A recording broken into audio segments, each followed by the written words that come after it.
Welcome back mga kaibigan. Gusto ko ipakita lang sa inyo, i-share, ibahagi sa inyo itong aking nakita, natagpuan sa online Kijiji na Carhartt jacket.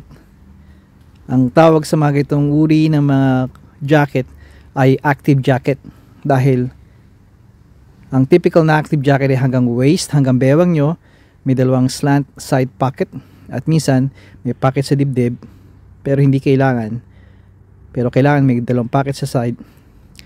May hood, kailangan may hood para masabing active jacket. Ito ang mga gamit ng mga traders.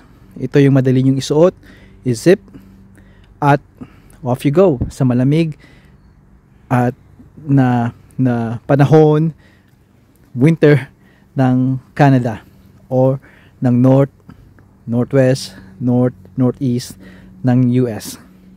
Ito madalas yung makita sa mga trade men's and women, sa mga kontratista, sa mga nasa harsh environment. Dahil ang kapalit nito, meron silang mid-layer, base layer, mid-layer, wool, or synthetic man tulad ng polyester at acrylic. At ito ang kasama nyo, meron kayong beanie, meron kayong heavy gloves or yung mga windproof gloves. Heto, perfecto kayo. Natutuwa ako sa mga ganitong mga jacket. Ito bang una kong jacket?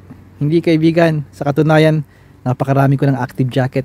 At ang una kong active jacket na isa sa mga una ko na ay hindi Carhartt kundi Tough Duck.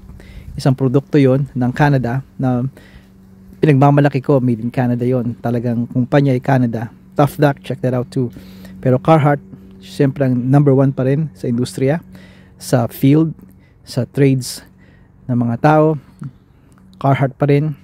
At makikita nyo may pagkalumang disenyo siya dahil ang cuff niya ay elastic. Ito yung mga lumang disenyo, pero gustong gusto ko to dahil luma. Simple lang design, may drawstring at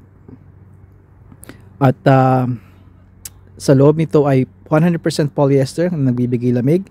Windproof din ito, kaya hindi kayo tatabla ng hangin. Alright? Protektahan nyo lamang yung inyong mga extremities, yung leg ninyo, ulo, diba? At you good. Makikita nyo ito sa akin.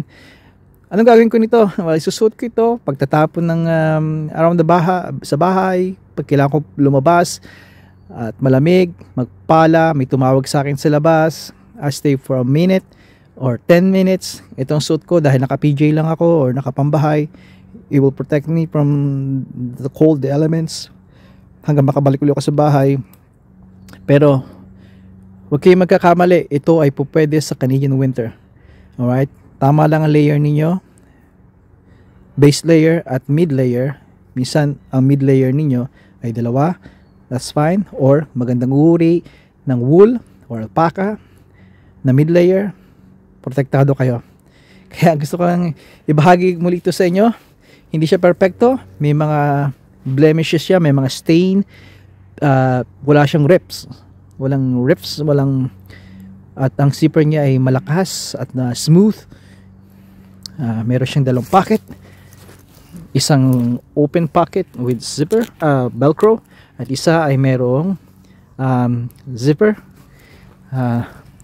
Malaki rin ang kanyang handle dito sa zipper. Isa YKK kaibigan. I believe this is a YKK Carhartt and truck, pero it's a YKK. I could be wrong, pero yep, it is a YKK. Makikita nyo dito. Once na makita nyo yung YKK brand sa any coat ninyo, that's a good, makakaasa kayo, heavy duty at magandang reputasyon ng YKK na zipper. Kaya isa yun sa mga plus pag anuman uri ng jacket ninyo or coat, makita nyo itong YKK, kahit may tatak ditong Carhartt pero gawa ng YKK, maganda ang zipper nyo.